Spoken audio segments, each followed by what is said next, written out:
Hello दोस्तों, नमस्ते। आ गए हम अपनी रीजनिंग की क्लास में। ठीक है, तो इससे पहले रीजनिंग में हम कई टाइप कर चुके हैं। आज हम नेक्स्ट टाइप पर आए हैं, जिस टाइप का नाम है coding by replacement of words. इस तरीके के क्वेश्चन भी आ जाते हैं। ठीक है, यानी इसमें होता है एक शब्द का दूसरे शब्द से मतलब बोल दिया जाता है, यानी उस शब्द का मतलब ये है, उस शब्द का मतलब ये है, ऐसे एक वर्ड का दूसरा मतलब बना दिया जाता है। जैसे कि इस क्वेश्चन को करो तब पता चलेगा आपको, और हिंदी में भी बता रहा हूँ मैं, टेंशन मत लेना। जैसे बोला है, in a certain code air is water, water is fire, fire is sun, sun is star, star is sky, sky is earth. यानी कि हवा पानी है। ठीक है, हवा को बोलते हैं पानी है, पानी जो है वो आग है, और जो आग है वो सूरज है, और जो सूरज है वो सितारा है, और जो सितारा है वो आकाश है, और जो आकाश है वो अर्थ है। ठीक है, समझ रहे हो?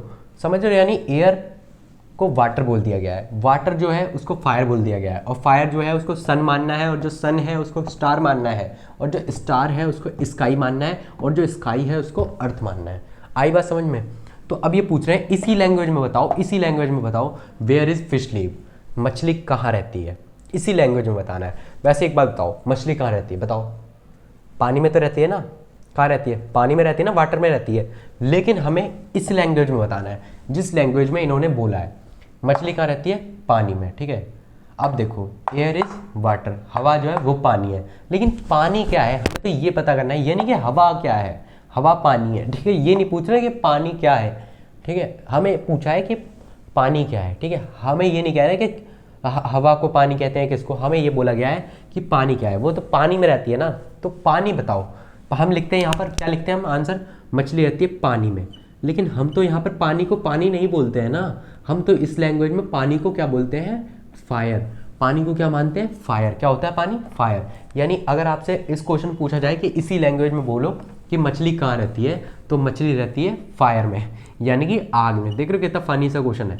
ठीक है, इसी तरीके के क्वेश्चन आ जाते हैं। आई बात समझ में? कहाँ रहती है? फायर में। अब उस तरीके का एक और क्वेश्चन देखो, जैसे जकार्ता क्या है? दिल्ली है। ठीक है, ऐसा मान लो। दिल्ली क्या है? जापान है। ठीक है, जापान क्या है? जापान के लिए डेनमार्क यूज़ करा गया है। डेनमार्क क्या है? रशिया है।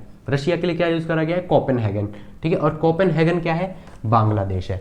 ठीक है, आई इतनी बात समझ में आप लोगों को? ठीक है, अब देखो, अब आपसे पूछा जा रहा है capital of Denmark in this language. इसी लैंग्वेज में, यानी जिस तरह जो बोला गया है, तो कैपिटल ऑफ डेनमार्क बताओ, यानी डेनमार्क की राजधानी क्या है, ये पूछा गया आपसे। वैसे तो एक जीके का क्वेश्चन आ गया, पता रीजनिंग और है क्या? रीजनिंग यही तो है, करंट अफेयर, इंग्लिश, मैथमेटिक्स, है ना। इन सब को मिला के ही तो ये सब बना है ना, इन सबको मिला के रीजनिंग बनाई गई है। ठीक है, मेंटल एबिलिटी के लिए, है ना। अब देखो, तो कैपिटल ऑफ डेनमार्क क्या होती है? वैसे मैं बता दूं आपको, कैपिटल ऑफ डेनमार्क होती है कोपेनहेगन। क्या होती है? रेड का इस्तेमाल करता हूँ। कैपिटल ऑफ डेनमार्क क्या होती है आपकी? कोपेनहेगन होती है। क्या होती है आपकी? कोपेनहेगन। लेकिन हम इसमें क्या लिखेंगे? इसमें हम लिखने को कोपेनहेगन लिख देते हैं, क्योंकि कोपेनहेगन होती है ना, कोपेनहेगन होती है। लेकिन कोपेनहेगन नहीं लिख सकते, हमको इसी लैंग्वेज में लिखा है। क्या बोला है? इन दिस लैंग्वेज, इसी लैंग्वेज में बोलना है। तो कोपेनहेगन क्या है? कोपेनहेगन है बांग्लादेश।